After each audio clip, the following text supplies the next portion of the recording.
All right, so good day, everyone. I am your host again.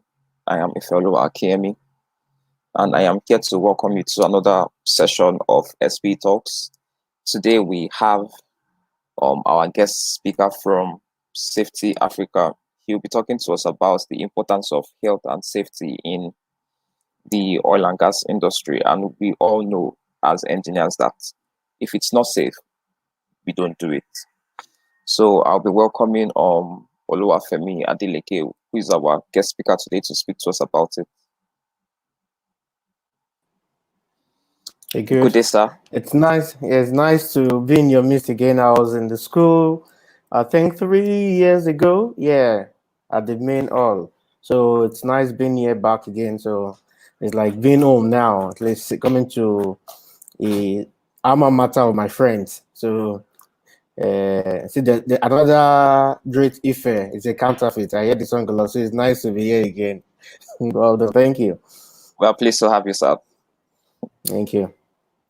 Yes, sir. So, sir, how would you like us to kickstart today's event? Do we go ahead with questions, or we would can you like just to share project the something with slide us? so we can start speaking from there. All right, sir. No problem.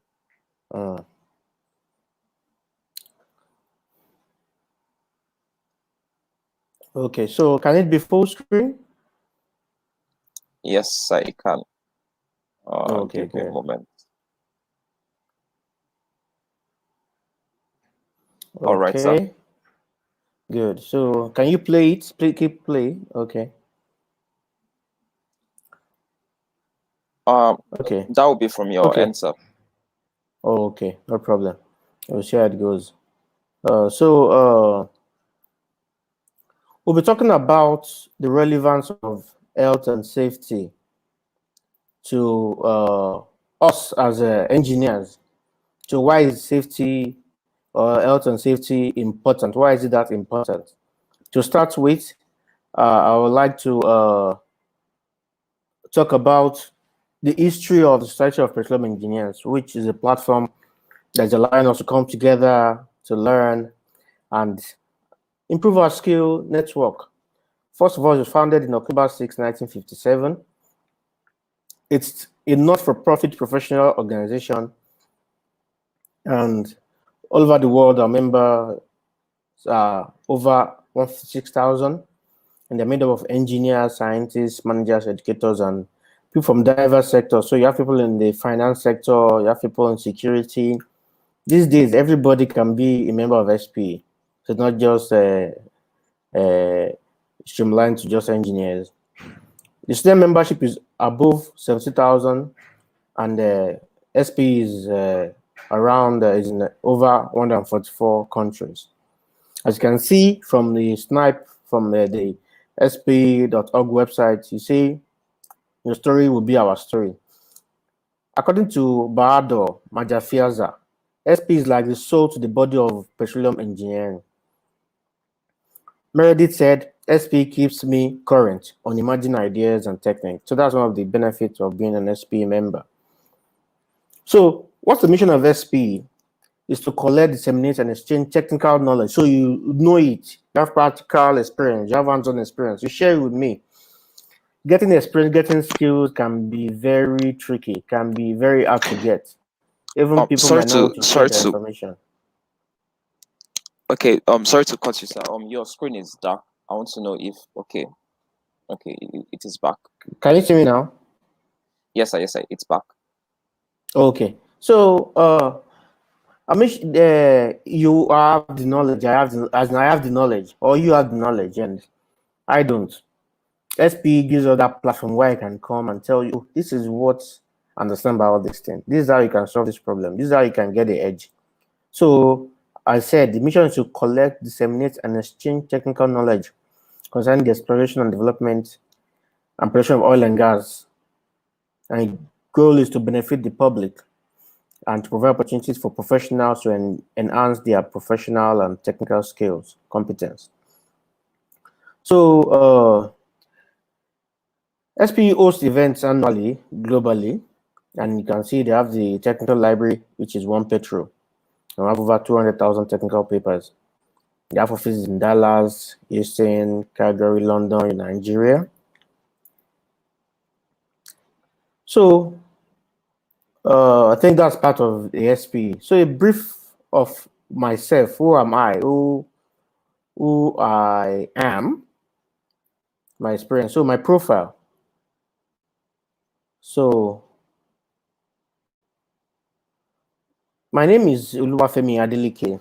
I'm a graduate of Energy and Petroleum Studies from Novena University, where I also founded the student chapter that's under Section 104 in Warri.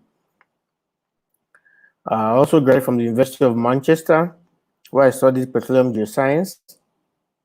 And I've acquired experience working with ExxonMobil in Nigeria, Green Power Overseas Limited, Falcon Corporation, they're into gas distribution, natural gas distribution, and some other companies I have not said yet.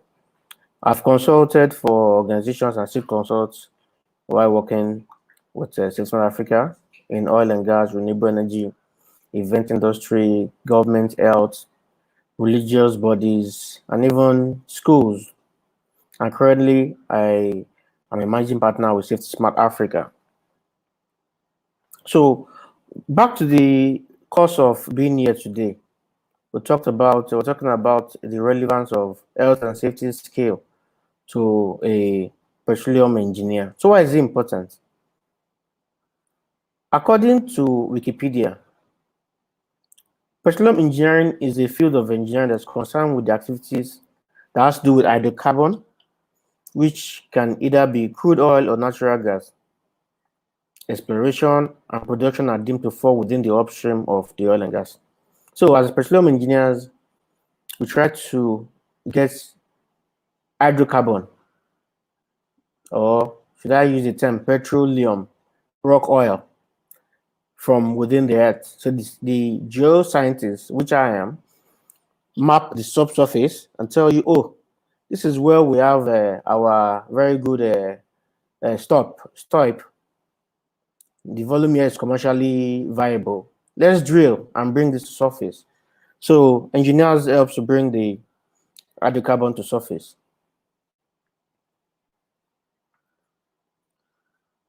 So why is it still important? Why do I need to have a safety skill? Why do I need to have a safety skill? Okay. This takes me to, or will take us to incidents that happen in the oil and gas industry. Drilling accidents have a much higher rate in the oil and gas industry. Why? It's a high risk work environment. If you use the statistics from the US, you see that the oil and gas industry recorded over 85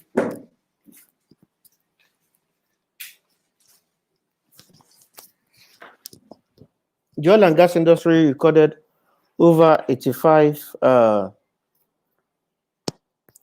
fatal injuries in 2003,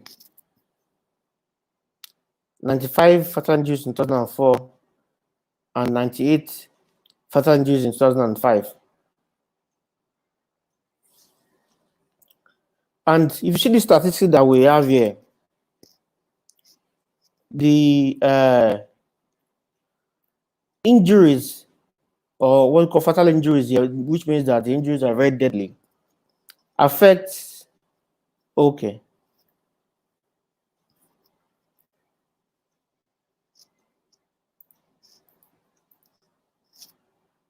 Okay.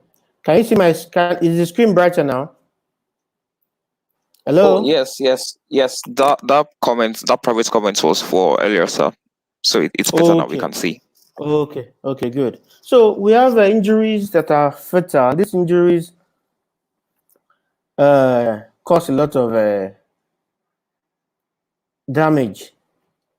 That means lives are lost, people are injured, maybe they lose their legs, lose their arm, lose a very key part of their body. The increase in the following year was attributed to new employees in the industry. So people come to the industry, they understand the relevance of safety. Like I said, the incidents were fatal. So people really suffered from very dangerous accidents. So that is one of the reasons why we need to understand what safety is. As the petroleum geologist and geophysicist, we talk about us trying to get where the volume of that is commercially available is. And the petroleum engineers goes to get this accumulation and brings it offshore, as on to bring it onto the surface. Sorry, I hope my screen is not dark. It is now, sir. It just went down. Okay, I think I have to minimize. Okay, so what is the role of an engineer? First of all, before we talk about the significance of safety, we'll see what is your role as an engineer. Every action of engineering is directly related to societal issues. So you, as an engineer, are designed to solve problems. And as you solve problems, you impact society positively. By using engineering technique in the meantime, you solve all these problems that might be plaguing the human race. And part of the problem you're solving as petroleum engineers is the problem of power. We need power to run our vehicles, power to light our homes, powers to eat our food, cook our food. So powers to do a lot of things, and that's what crude oil, when refined, provides. So as an engineer, interacts with society to understand the problem, the societal issues, and you provide solutions. And these solutions most times are technical solutions. You also have to train and operate this solution you provided. So you provide solution to people to know how to operate it, how to use it. You give them the right advice.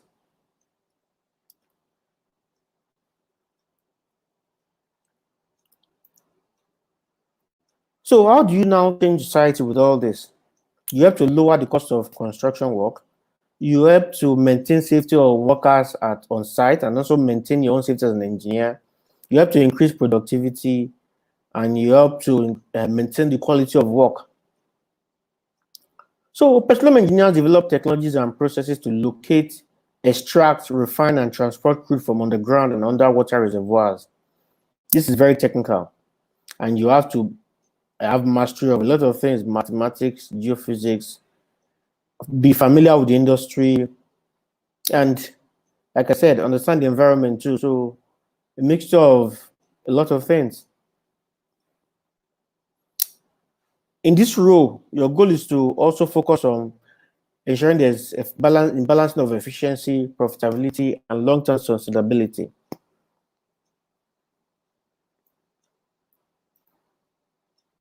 So where does safety come in here? Where does safety come in? Okay, let's take a look. For example, in history, there was an explosion that occurred in 1974. It's called the Flixborough explosion.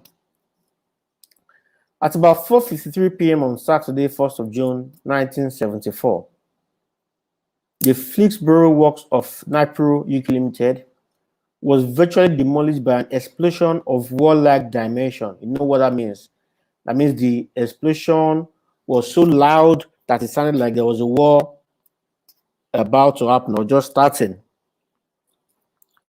Of those who work on the site at the time, 20 people were killed. So 20 people went to work and never returned to their friends, their families, their loved ones, their home, lost forever.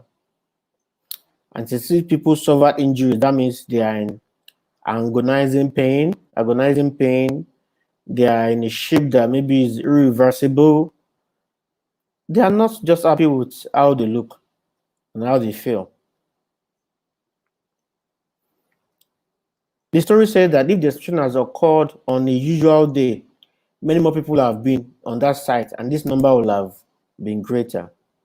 So what was the cause of this explosion? It was due to the buckling failure of a temporary bypass pipe, associated with large, unexpected bending stresses This led to release of a massive quantity of highly flammable cyclohexane. That's what the reporter said.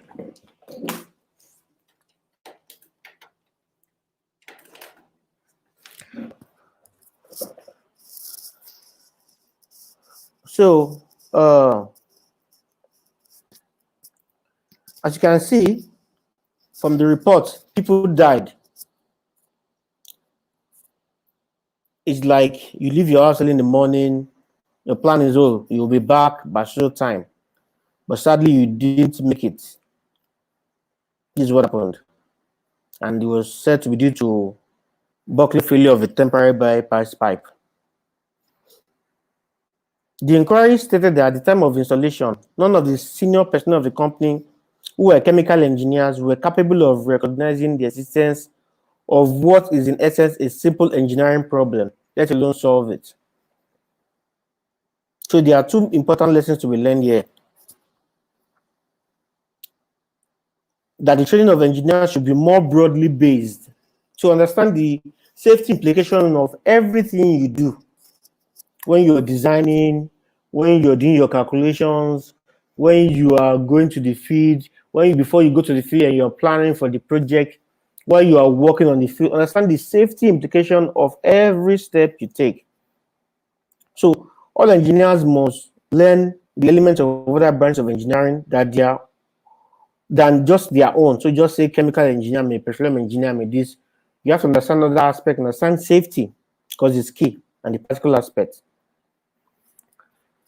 So while a laudable suggestion, what the inquiry failed to recognize was the Flixborough engineer knew nothing of the rudiments of safety, and in particular the aspect of change management, such that there was, as in, they don't understand what change management entails. So change management is part of some of the things you do in safety. Oh, this design is changing. What's the safety implication? Oh, we are bringing these people to work in this area. What's the safety implication? We are bringing the number of people to work on the field. What's the safety implication? We are bringing these professionals to work on this job. What's the safety implication? As you can see from the picture, you have the first figure, that was before the explosion. The second figure, after the explosion, see that the main office has been destroyed. The third picture shows like a AutoCAD diagram of the temporary bypass pipe. And the fourth picture shows the buckle bypass pipe after the explosion. So it is believed that there is need to broaden your understanding as engineers, not just restrict yourself to the engineering field, but understand the safety implication of all you do as an engineer. Also understand management studies. I try to tell people early to, one, acquire safety skill, two, acquire business management skill. Okay, so why do I say that? I've come to understand the industry and see that if you just restrict yourself to just an engineer, it gets to a time that you cannot grow past that role of, let's say, a senior, a GM engineering. Like if it's a big multinational, you cannot run that business. They can't make you like the GM of the whole organization because you don't understand how to run a business. So having safety knowledge and having business knowledge is key. And I will employ you as petroleum engineers to start acquiring that skill now while you're still very young in school. So let's give a little information to what safety is. What is safety? Safety is the state of being safe. That is freedom from occurrence of risk or injury or danger or loss. So you are free from anything that can harm you. That is what safety is. What are unsafe acts? Unsafe acts are actions or activity that somebody carries out which can cause harm to the next person. So if I'm playing with fire near a gas station, my action is classified as an unsafe action. And in the event the gas is ignited by the fire, if I work with a company that runs gas, I will have succeeded in damaging their equipment, maybe killing some of their personnel, and also damaging their reputation, while not forgetting that the money they will make will probably be put to an end that time, or it will stop, it will reduce a very, very drastic low. Unsafe conditions. Unsafe conditions has to do with any condition which can cause harm, affect the health, or challenge the safety of someone around you. So, for example, the floor is wet, it's an unsafe condition. For example, you go to a place where there is huge pollution, their industry defoliated the whole atmosphere there. That's an unsafe condition, because when you start inhaling after a long while, you can start developing lungs cancer. So what is risk? The probability that something would happen. For example, should I risk it? When we say that, should I risk this thing? Like, oh, what's the chance? What's the percentage? 50-50, 20-20, 70-30. What is the probability that this thing will happen? And when you say hazard, it's anything that has the potential to cause harm. So again, risk assessment. For every job that's done in the industry, we carry out what we call risk assessment. And this is done for us to identify hazard that may be potentially in the project and see how we can eliminate such hazards so that people can work safely and go back to their loved ones safely at the end of the day. Lost time incidents. This is an on-the-job business. So you are working and you get injured. And that injury leads to you not being able to work again. So you lose time. You probably have to go to the hospital to be treated, and you can't work again. So there's a lost time, but it was due to an incident while you were working. So this is a picture that shows an unsafe act and unsafe condition. You can see the lift truck there carrying items up. Anyone that stays around that area will put themselves in an unsafe condition, because that could drop, could trip, and injure the person. If you can see the next picture, the unsafe act, that is in the event someone goes under the pallet that has been lifted by the lifting truck. It shows that what you did, your action, can put you to harm. And your condition shows this condition can put someone in harm's way if they eventually find themselves there. So every organization has the role and responsibility of keeping their workers safe and complying with regulations. For example, in Lagos State, we have the Lagos State Safety Commission that regulates safety matters in Lagos State. And there are other bodies too that are in charge of safety. The government have safety laws that companies have to abide with. So as an engineer, if you understand all these safety rules, while you're working, you are a treasure to your company, because you understand that, oh, this action can jeopardize our work, can damage the environment, can destroy our properties, can damage our image. But having an engineer that understands safety on the field or at work, working for us, puts our minds at rest. Because one, you'll be saving lives, because you identify issues that can cause harm to yourself and others, and also the company. You'll be preventing property damage.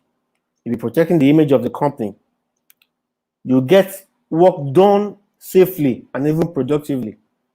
You will help them to save costs, because the money they will use to manage legal issues, take care of people in hospitals, pay for people's injuries will be averted. You have to prevent workplace injuries.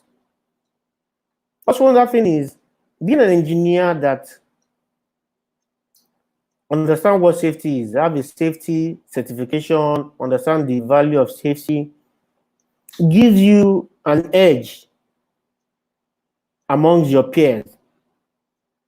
Because one, the street is in quotes, is not smiling. The jobs are getting limited by the day, and you want to ensure you have an edge over the other person. So having a safety certification and understanding what safety is gives you that edge. Also, increase job flexibility and career change. It makes it easy for you to say, oh, tomorrow I want to just become a safety professional. Or to say, okay, I want to work as a safety professional as an engineer too. And as safety professionals, you can work across diverse fields. So you can work in different companies. You can work in the automobile, you can work in the construction, you can work in renewable, you can work in the hospital, you can work in the church, you can work in the schools. As a safety professional, you can work anywhere. But engineers, you are just an engineer. Though you can provide service for everybody, but it's still limited. Also, safety knowledge is good for business. It also helps to reduce absenteeism, increase morale on the job, competitive edge, and career path. So how do you as engineer can you achieve this? One is through getting health and safety certified trainings. You can look out for NEBOSH, that's a UK body, National Examination Board on Safety and Health. IOSH, Assessment Africa, we offer bespoke training too, so you can reach out to us if you think you're interested in health and safety trainings. You can also volunteer, for example, SPE, clubs in your neighborhood where you can learn about safety, in your church, in your mosque, whatever religious organization you belong. You can seek for internship. So look at companies that offer safety as part of their part of what they do, or maybe their jobs demand safety. You can seek internship positions there so you can learn on the job, or you can even seek internship positions at a safety-based organization like Safety Smart Africa, Hybrid Group. There are a lot of safety companies out there that you can seek internship with. This will help you stay ahead of the pack. Like I said earlier, the jobs are scarce. They're getting limited by the day. You want to know what your friend or your neighbor does not know, because that will give you the edge. You want to understand what safety is, because if we have to let, for example, I own a company and I want to say we have to let people go. If you understand safety, you have a safety certification, you understand engineering, I'll keep you than keeping just someone that is just an engineer, because you have more value to me than the other person. So acquire all these skills. Like we say at Safety Smart Africa, I would say get safety smart. The street is highly competitive and politicized. There are people that get jobs by what they know. There are people that get jobs by who they know. If you know someone and you want to depend on that, good for you. The advice I always give is make yourself very valuable. So in the event they even want to prune you out, the knowledge you have, the certifications you have, I don't think it is too late for you to start acquiring professional certifications. If you have to borrow money, do it. My first training I went for was when I was in school, and it was in PTI. I went for one drilling mod training. I took out of my money, I saved up and I went for it. The second one was when I was doing my NYC. I literally saved all my NYC money to go for that training. And I can tell you, it gave me the edge when it came to securing a job. So give yourself that edge. SP doesn't want you finishing school and you're at home and you're saying, oh, I need a job. Or you're saying, please help me. You're going around and you can't even be employed because you have not acquired the needed skill. So this is the time to get your hands dirty. Know what you're learning in school. If you have to do some mini practicals demo, tweak it among yourself and your colleagues. Acquire safety knowledge and skills and trainings. Put yourself ahead of the pack, because it's always painful having to stay at home after school and there's no job. But the only way you can distinguish yourself is by the skill you've acquired, and sometimes in this part of the world, the certifications you have, because you want to see that certificate. Okay, you went for this training, show all the certificates. So you should do that. So with that, we have come to the end of this presentation. We wish you all the best, and like we always say, stay safety smart. Thank you very much.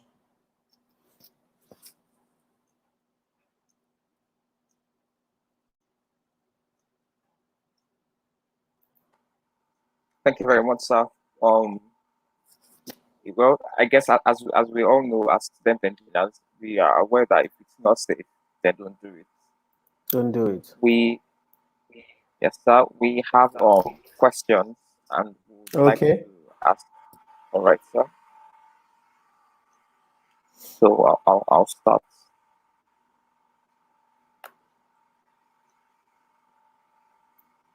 So sir, how do Yes. industries properly ensure that their their workers are safety smart?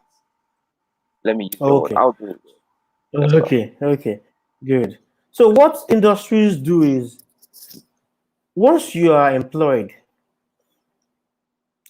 or let's say, let's start from before you're employed, or let's say before the company starts a project, they determine from the organogram we designed who to employ, and part of it is safety professionals. They know the job they are going to do. Maybe they are going to go and drill one OML. Is prone to some hazardous conditions which can affect this staff. So what they do is they get safety professionals which are employed in-house, which are employed to train in-house, offer in-house training. They also send some of these staff on professional and specialized training to help them use this training to apply it to the job that's to be done. So they come together and they ensure that these people are trained so they can offer the best while on the job. So they offer training.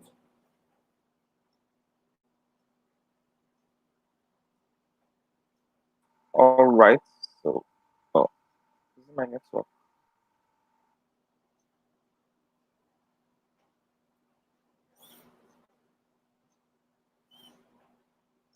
So, but you don't have to wait for them to say, oh, when I get into the company, I will be trained. Don't wait for that because that opportunity might not come. That's why we said you should get safety training that gives you that edge. And not just do those trainings, understand what is being taught, practicalize it. So that you go for a training, they teach you how to identify hazard. When you're going around your house, identify hazards in the house. Look at the roof, look at the floor, look at the door, look around for potential hazard that might be around, so you can keep improving your skill.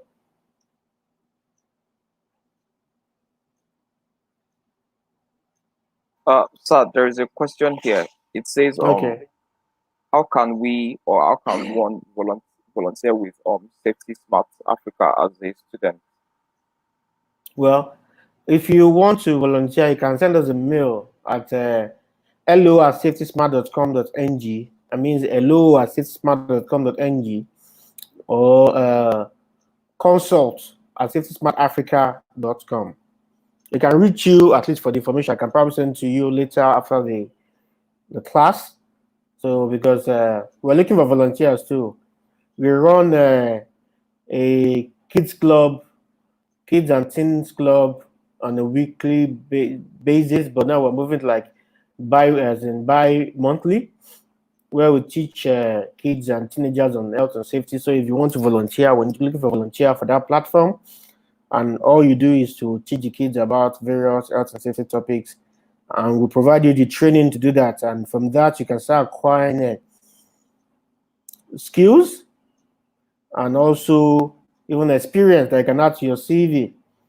And aside just us, I think I would like to tell everybody to volunteer and get where they can acquire hands-on experience. You can start getting experience while in school. Don't wait till you leave school. Like I'll always say, the outside world is very crazy in code. So get yourself ready, acquire the skill, acquire the knowledge, acquire the certification. Thank you.